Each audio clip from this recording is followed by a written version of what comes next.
Hello everyone, नमस्ते। स्वागत है आपका हमारे यूट्यूब चैनल स्वावलंबन पे। मैं राधना पाठक, एक प्राउड ऑटिज्म मदर और एक स्पेशल एजुकेटर। पेरेंट्स, जैसे कि आपको पता है कि हम प्री रिक्विजिट्स ऑफ लर्निंग की बात कर रहे हैं। बच्चों में वो कौन से ऐसे स्किल हैं जिन्हें कुछ भी नई चीज़ सिखाने से पहले जिनका स्ट्रॉन्ग होना बहुत इम्पॉर्टेंट है। लास्ट वीडियो में हमने कमांड फॉलोइंग और अंडरस्टैंडिंग पे बात की थी। हमारी आज की इस वीडियो में हम लोग बात करेंगे कंप्लायंस के ऊपर, जो कि एक बहुत इम्पॉर्टेंट लर्निंग स्किल है। तो हम सबसे पहले समझेंगे कि कंप्लायंस का मतलब क्या होता है। तो पेरेंट्स, कंप्लायंस का मतलब है to complete a given task, अपने किसी भी दिए हुए टास्क को पूरा करना।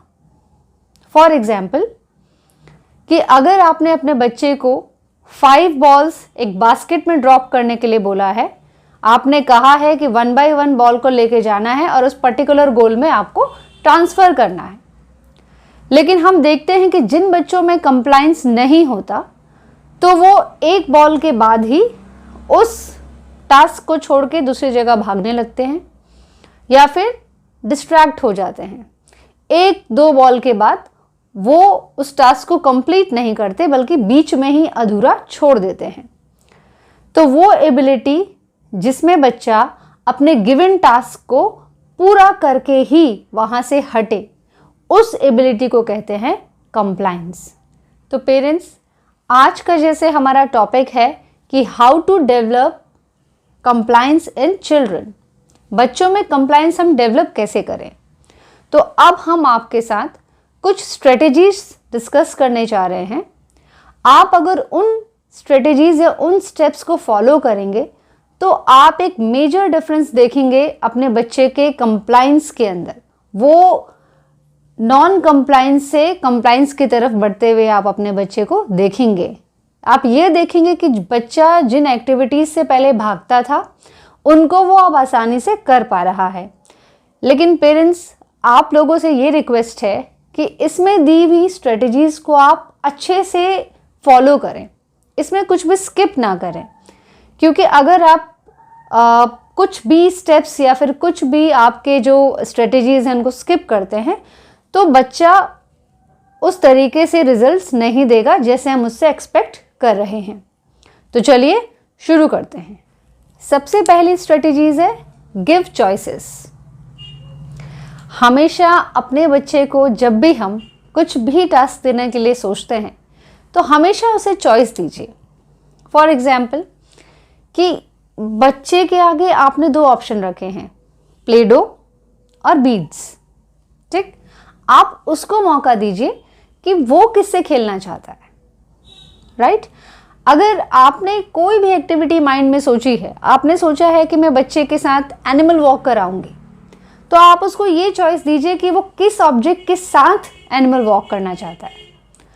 अगर वो प्ले डो के साथ करना चाहता है, तो आप कुछ ऐसे अपने टास्क को मॉडिफाई करिए कि वो प्ले डो के साथ एनिमल वॉक कर सके। या फिर अगर वो बीड के साथ करना चाहता है, तो आप बीड कैरी करवा के ट्रांसफ़र करवा सकते हैं एनिमल वॉक में।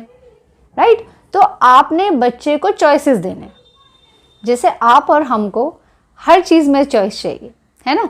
हम लोग सुबह ब्रेकफास्ट जब रेडी कर रहे होते हैं, तो खुद सोचते हैं कि हमें कौन सा पराठा खाना है, पनीर पराठा खाना है या फिर आलू का पराठा खाना है। वहाँ पे हम चॉइस चूज़ करते हैं। ठीक, फिर आप जब बाहर निकलते हैं तो आप अपने ड्रेस सेलेक्ट करते हैं, मुझे येलो कलर का ड्रेस पहनना है या फिर ब्लू कलर का ड्रेस पहनना है। ठीक है, तो आप फिर ये चूज़ करते हैं कि मुझे आज इस डायरेक्शन में जाना है, यहाँ जाना है कि नहीं जाना है। तो इतने सारे चॉइसेस हैं आपके पास। पर जब बच्चे के साथ हम काम करने लग जाते हैं, तो उसको हम कोई चॉइस नहीं देते। तो कोशिश करिए कि बच्चे को चूज़ करने दें कि उसे किससे खेलना है, और आपने जो गोल सेट किया हुआ है आपके माइंड में, जो भी उसको सिखाने के लिए है, आप उसी ऑब्जेक्ट को यूज़ करके आप अपनी एक्टिविटी करा सकते हैं। हमारी सेकंड स्ट्रेटेजी है ब्रेक द स्किल। किसी भी टास्क को सिखाने से पहले हमें ये देखना है कि उस टास्क में कितने स्टेप्स हो सकते हैं। फॉर एग्जाम्पल कि अगर हम बच्चे को ब्रशिंग करना सिखा रहे हैं तो ब्रशिंग एक बहुत बड़ा टास्क है जिसमें बच्चे को बहुत सारी चीज़ें पहले से ही आनी चाहिए, या फिर उसको बहुत सारे स्टेप्स क्रॉस करने पड़ेंगे। हमारे लिए तो ब्रशिंग बहुत सिंपल एक्टिविटी है, पर उसके लिए बहुत बड़ी एक्टिविटी है। इस टास्क को कराने के लिए आप क्या कर सकते हैं कि जो ब्रशिंग के स्टेप्स हैं, ब्रशिंग की जो एक्टिविटी है उसको आप सिंपलर स्टेप में डिवाइड कर लीजिए। फॉर एग्जाम्पल कि पेस्ट का कैप खोलना फर्स्ट, फिर पेस्ट को ब्रश पे अप्लाई करना सेकंड स्टेप, फिर ब्रश को वेट करना third step, and then brushing is fourth step, then spitting कूला करके थूकना। ठीक है, this is the next step. तो ऐसे आपने क्या किया कि बड़े एक्टिविटी को, एक बड़े टास्क को छोटे छोटे हिस्सों में तोड़ दिया। अब बच्चे से आप ये उम्मीद नहीं कर सकते हैं कि वो 5 के 5 स्टेप ब्रशिंग के एक ही दिन में करे, नहीं। तो आपको क्या करना है, 1 by 1 उसको शुरू के 4 स्टेप कराइए और 5वां स्टेप, पहले तो आप 5 के 5 स्टेप उससे करवाइए पूरे फिजिकली लग के, जैसे भी आप क्यू दे सकते हैं, वर्बल क्यू, फिजिकल क्यू, जिस तरीके से लग सकते हैं आप लगिए। फिर धीरे धीरे करके आप 5th वाला स्टेप छोड़ दीजिए और बच्चे को करने दीजिए। आप कहिए, वर्बली कहिए कि आप स्पिट करो, ठीक है, या फिर वाइप करो, जो भी आपने स्टेप बनाया है। आप अपने हिसाब से बच्चे के टास्क को ब्रेक कर सकते हैं, इसमें कोई भी स्टैंडर्ड कहीं से ढूंढने की ज़रूरत नहीं है। ठीक है, तो ऐसे करके धीरे धीरे आप उसको, आप कह सकते हैं कि आप 5th वाला जो स्टेप है वो आप करो, फिर आप 4th and 5th करने के लिए दे सकते हैं, फिर 3rd और 4th and 5th करने के लिए दे सकते हैं। धीरे धीरे करके बच्चा आप देखेंगे कि 1st से लेकर 5th स्टेप तक वो खुद ही कर रहा है। लेकिन पेरेंट्स, इसमें आपको पेशेंस रखना है। बच्चा एक साथ सारे स्टेप्स नहीं कर सकता क्योंकि ब्रशिंग एक बड़ा टास्क है। तो ऐसे ही जो बाकी टास्क हैं, कहीं पे भी कोई भी एक्टिविटी आप ले लीजिए, आप बॉल थ्रोइंग की एक्टिविटी ले लीजिए, तो बच्चे को पहले खड़े होकर बॉल को होल्ड करना आना चाहिए। फिर उसको ये प्लानिंग आनी चाहिए कि मुझे कितना प्रेशर लगाना है, कैसे मुझे थ्रो करना है, वो प्लानिंग होनी चाहिए बच्चे के अंदर। तो उसको भी आप स्टेप में ब्रेक करिए। पहले आप उसकी फिजिकली पूरी मदद करिए, उसको दिखाते रहिए, आप उसको डेमो दीजिए और फिर आप एक्सपेक्ट कर सकते हैं कि बच्चा उस एक्टिविटी को पूरी तरीके से खुद करेगा। Right parents? Now the next point is follow through करना। फॉलो थ्रू का मतलब, जैसे कि हमने अपनी लास्ट वीडियो में भी बताया था कि जब हम कमांड देते हैं या कोई इंस्ट्रक्शन देते हैं तो उसको कभी कभी हम सिर्फ देते हैं बच्चे को ये देखने के लिए कि वो कर पाता है कि नहीं। पर शुरू में जब आप बच्चे के साथ अभी शुरुआत कर रहे हैं तो कंप्लायंस बिल्ड करने के लिए जब भी आपने कोई भी कमांड दी है, कोई भी उसको टास्क दिया है, तो आपका ये ड्यूटी है कि आप उसको फॉलो थ्रू कराएं। राइट? तो फॉलो थ्रू आप कैसे करा सकते हैं? शुरू में जब बच्चा अभी बिल्कुल भी कुछ बच्चे पे काम नहीं हुआ है तो आप बच्चे के साथ आप पहले उसको डेमो दें। डेमो देने के बाद आप उसको फिजिकली पूरे सपोर्ट के साथ, अगर आप कह रहे हैं कि पाथ वॉकिंग कर रहे हैं तो पूरे उसके हाथ पकड़ के आप पाथ वॉक कराएं। राइट? धीरे धीरे जब बच्चा फिजिकल थोड़ा सा डिपेंडेंट हो जाए तो आप उसको वर्बल जेस्चर्स पे भी आप ला सकते हैं, आप वर्बली उसको हेल्प कर सकते हैं। तो फॉलो थ्रू कराने का भी आप जिम्मेदारी आपकी है, आपको ही अपने कमांड को फॉलो कराना है। Right? So this is a important point in compliance development. Start with a easy task. इसका मतलब है कि शुरुआत में जब हम बच्चे के साथ काम करना अभी शुरू कर रहे हैं तो बच्चे को एक ऐसी एक्टिविटी दे जो आपको लगता है कि वो आसानी से कर पाएगा। शुरू में हम अगर उसको बहुत डिफ़िकल्ट एक्टिविटी दे देते हैं तो उसके लिए वो और चैलेंजिंग हो जाएगा और उसी वजह से वो कंप्लायंस उसमें नहीं दिखा पाएगा। अगर आप उसे सिंपल एक्टिविटी के साथ शुरू कर रहे हैं जो उसको ऑलरेडी आपको लगता है कि आती है या फिर वो जल्दी सीख जाएगा, तो आप उसी से सिखाएं। जैसे जैसे वो मोटिवेट होता है तो आप उसके लेवल्स बढ़ाएं और धीरे धीरे आप लेवल अप करते हुए डिफ़िकल्ट या फिर चैलेंजिंग एक्टिविटीज़ की तरफ बढ़ सकते हैं, पर शुरुआत हमेशा सिंपल टास्क से करें। नेक्स्ट स्ट्रेटेजी है सैंडविच द टास्क। सैंडविच का मतलब क्या है कि जो हमारे बच्चे के लिए लेस प्रेफर्ड एक्टिविटी है, मीन्स वो एक्टिविटी जो उसको बहुत ज़्यादा पसंद नहीं है, आपको लग रहा है कि वो बहुत ज़्यादा इसको पसंद नहीं करता, तो उस एक्टिविटी के पहले आप ऐसी एक्टिविटी कराइए जो उसकी फेवरेट है। फॉर एग्ज़ाम्पल कि बच्चे को स्विंग करना पसंद है, झूला झूलना पसंद है, तो आप, और उसको राइटिंग पसंद नहीं है, ओके, तो आप क्या कर सकते हैं कि पहले बच्चे को स्विंग कराइए। For example for the count of 10 आप 10 गिनती तक स्विंग कराइए, और फिर बच्चे को अपने चेयर पे बिठाइए और उसको राइटिंग शुरू कराइए। 10 काउंट तक ही आप राइटिंग भी रखिए, राइट, मीन्स आप 10 काउंटिंग तक ही उसको स्क्रिबलिंग करा रहे हैं या फिर जो भी लिखा रहे हैं, बहुत देर तक नहीं बिठाना है। और उसके तुरंत बाद आप फिर से उसको स्विंग कराइए, अगेन 10 काउंट, राइट, मीन्स यहाँ उसका preferred activity, less preferred activity and again preferred activity. तो जो उसका लेस प्रिफर्ड एक्टिविटी है उसको हमने बीच में रखना है, ठीक है।